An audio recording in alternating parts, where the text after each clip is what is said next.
Melihat sholat nggak? Sholat kelihatan nggak? Nggak. Nah ini persoalan melihat Allah kan menjadi polemik antara Mu'tazilah dengan Ahli Sunnah wal Jamaah. Ada yang mengatakan Allah bisa dilihat, ada yang mengatakan tidak bisa dilihat.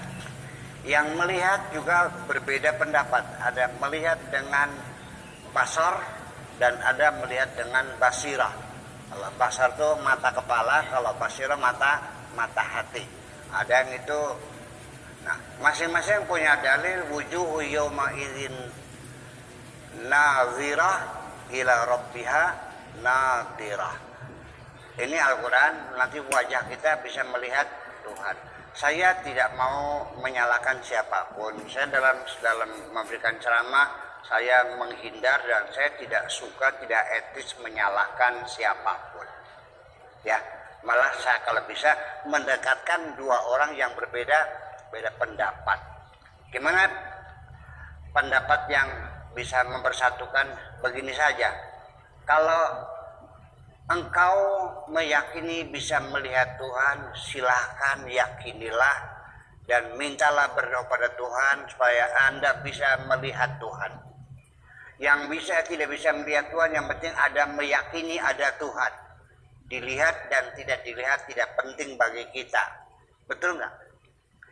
Ini besi mengandung magnet. Magnet bisa dilihat nggak?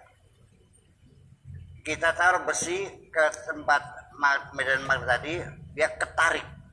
Kita yakin ada magnet. Magnet bisa dipegang nggak? Enggak. Dilihat nggak? Boleh saja kita meyakini Allah ada seperti itu. Dengan indikator-indikator ini kita yakin ada Allah. Kita melihat ada api karena kita melihat asap. Sekalipun kita tidak melihat apinya, kita sudah cukup yakin pasti ada api karena tidak mungkin ada asap tanpa ada api. Seperti itu. Jadi sholat juga sama, tidak bisa dilihat. Yang dilihat oleh kita adalah orang yang sedang melakukan sholat. Karena itu konsep demokrasi itu tidak bisa dilihat oleh mata. Seperti apa makhluknya demokrasi yang nggak bisa dong. Tetapi kita akan mengatakan Indonesia negara demokrasi. Kenapa? Karena sistem multipartai, ya kan? Kemudian rakyat diberikan kebebasan untuk berekspresi, mengkritiki pemerintahan.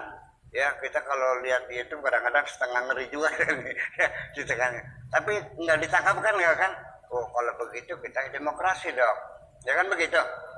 Nah, tetapi kayak apa demokrasi? Ya nggak bisa dilihat ya semacam itu. Jadi itu kita ambil jalan tengah saja bahwa persoalan Nabi Muhammad melihat Tuhan dengan matanya atau dengan mata hatinya terserah, silakan. Yang penting kita jangan bertengkar. Jadi selalu kita jaga persatuan dan kesatuan dalam kehidupan kita berbangsa dan bernegara ini, dan termasuk dalam beragamanya. Jangan ada pertengkaran. Sebab nanti akan saya uji orang yang mengatakan aku bisa melihat Tuhan dengan mataku. Boleh, Anda yakin. Tetapi andaikan Allah kabulkan engkau melihat Allah dengan matamu, dan saya uji, jangan satu tes tanya. Setelah engkau bertemu, saya tanya, seperti apakah Tuhanmu yang sudah kau lihat? Ketika engkau menjawab, Tuhanku tidak seperti apa-apa, betul. Masuk pikiran nggak? Karena standarnya laisa kamitslihi syai'un, tidak seperti apa-apa. Jadi nggak ada masalah kalau orang mengatakan aku melihat Tuhan ketika jawabannya dari pertanyaan seperti apa, ketika jawabannya tidak seperti apa-apa, ya nggak salah dong. Saya kira itu tidak bisa kita ambil jalan tengah dan selesailah, kita tidak usah bertengkar. Termasuk tambahan. Iman itu bisa bertambah atau bisa berkurang atau permanen sifatnya. Ini juga pendapat berbeda-beda. Mu'tazilah mengatakan iman tidak bisa bertambah dan berkurang. Ada yang mengatakan bahwa bisa bertambah berkurang. Oke, kita ambil jalan tengah saja, biar yang bertengkar. Bahwa iman bertambah berkurang itu, kata Mu'tazilah, saya sekarang sudah melihat kota Makassar, udah ada di sini, dan saya bahagia sekali bisa ke sini. Alhamdulillah saya nambah saudara di sini.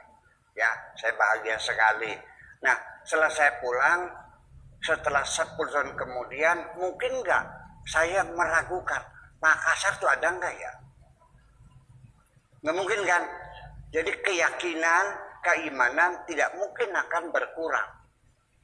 Tetapi nyatanya, saya mau nanya ibu-ibu nih, pernah nggak ibu-ibu ini malas ketika mau sholat, malas sekali, pernah nggak? Pernah nggak malas sekali sholat? Pernah nggak bapak sekali-kali sholat itu rajin banget, pernah nggak?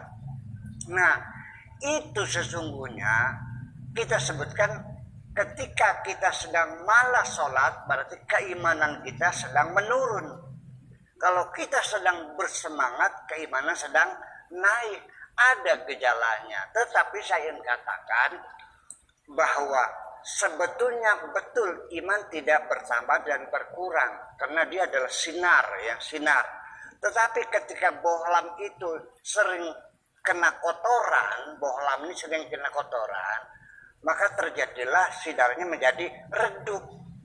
Jadi bukan sinarnya redup, tetapi karena kacanya tertutup oleh banyak kotoran.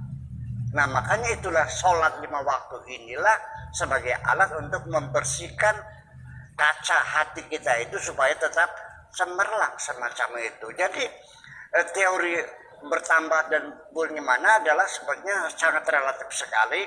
Yang bertambah dan berkurang itu adalah gejala-gejalanya, karena bohlamnya itu terus kena kotoran. Udah 5 tahun nggak pernah dibersihkan, ya sayanya berkurang. Begitu dibuka ya terang lagi ke semacam itu. Itu persoalan melihat Tuhan semacam itu.